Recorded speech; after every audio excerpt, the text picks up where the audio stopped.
అర్థం చేసుకోవట్లేదు. అందుకే ఓం శాంతి శాంతి శాంతి.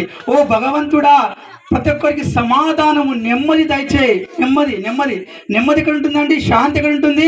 సో దేవుని యొక్క పరమాత్ముని యొక్క వాక్యం అనగా దేవుని యొక్క మాటలని హృదయంలో ఉంటే శాంతి ఉంటుందండి. ఎందుకంటే మిద్దె మీద గయ్యాలితో ఉండటం కంటే ఒక పూరి గుడిసెలో నెమ్మది కలిగి ఉండటం మంచిది.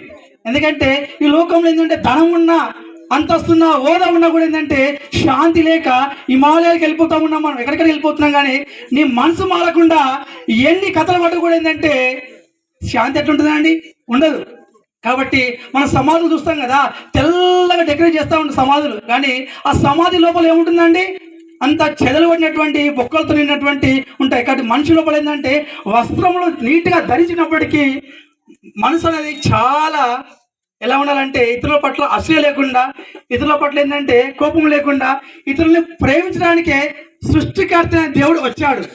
కాబట్టి ఆ సమాధులు ఏంటంటే డెకరేట్ చేసినప్పుడు నీట్గా ఉంటాయి, కానీ దాని లోపల ఏముంటుందంటే అంత చెదలు ఉంటాయండి. అందుకే ఈ లోకంలోనికి ఏమి తీసుకొని రాలేము, ఏమి తీసుకొని పోలేము. అందుకే సర్వ పాప పరిహారం రక్త ప్రోషణ ఆవశ్యకం, తది రక్తం పరమాత్మయే పుణ్యదాన బలయాగం.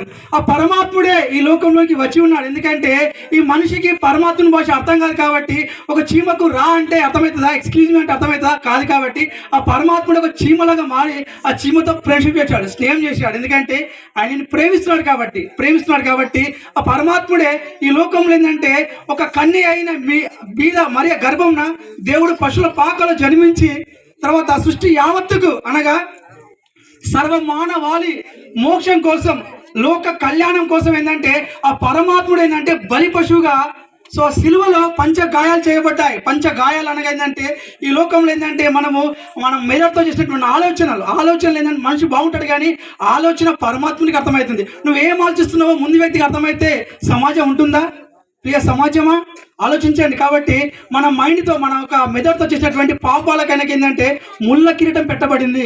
అదేవిధంగా మనం చేతులతో కాళ్ళతో చేసినటువంటి పరిగెత్తి కొందరు కొట్టడానికి, కొందరు ఏంటంటే చంపడానికి, లేకుంటే అనడానికి, మాటలు అనడానికి మనం ప్రయత్నం చేస్తూ ఉంటాం.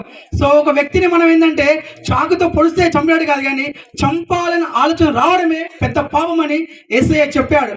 అందుకే ఏంటంటే సర్వ పాప పరిహారం రక్త ప్రోక్షణ ఆవశ్యకం. అంటే ఒక రక్తం చిందించబడాలి లోక కళ్యాణం కోసం. అంటే లోకంలో ఉన్నటువంటి మానవాళి కోసం ఏంటంటే మోక్షం కోసం ఏంటంటే ఒక పరమాత్మ యొక్క రక్తం అనేది చిందించబడాలి. ఎందుకంటే పరిశుద్ధమైనగా ఉండాలి రక్తం అది. ఎందుకంటే పరిశుద్ధంగా ఉండాలి, నీతిమంతుని యొక్క రక్తమై ఉండాలి. అందుకే సర్వ పాప పరిహారం రక్త ప్రోక్షణ ఆవశ్యకం, తది రక్తం పరమాత్ముందై ఉండాలి. పరమాత్మ అంటే భగవంతుదై ఉండాలి. ఎందుకంటే ఏ నరుడు, ఏ వ్యక్తి పరమాత్మను చూడలేదండి. ఎందుకంటే సూర్యుని మనం దగ్గరికి చూస్తేనే 64 డిగ్రీ సెంటిగ్రేడ్ టెంపరేచర్ ఉంటుంది. సూర్యుడు కాస్త దగ్గరికి వస్తే మనం మాడి మసైపోతాం. దేవుడు చేసిన సూర్యుని ఏమో చూడలేకపోతున్నామంటే ఆ పరమాత్మను చూడగలుగుతామా? ప్రియ సంగమా, సమాజమా, ఆలోచించండి. కాబట్టి అందుకే ఏంటంటే అమృతంగమయ్యా అంటే తర్వాత దేవుడు ఏమన్నా అంటే అది రక్తం పరమాత్మయే పుణ్యదాన బలయాగం. అంటే ఆ పుణ్యాత్ముడు, ఆ పరమాత్ముడు ఏంటంటే నీ కోసం నా కోసం ఏంటంటే యాగమయ్యాడు. తాను కొట్టబడ్డాడు, తన్నబడ్డాడు. ఎందుకంటే ఈ లోకము ఏంటంటే ఏ రోజు కూడా అన్నదమ్ముల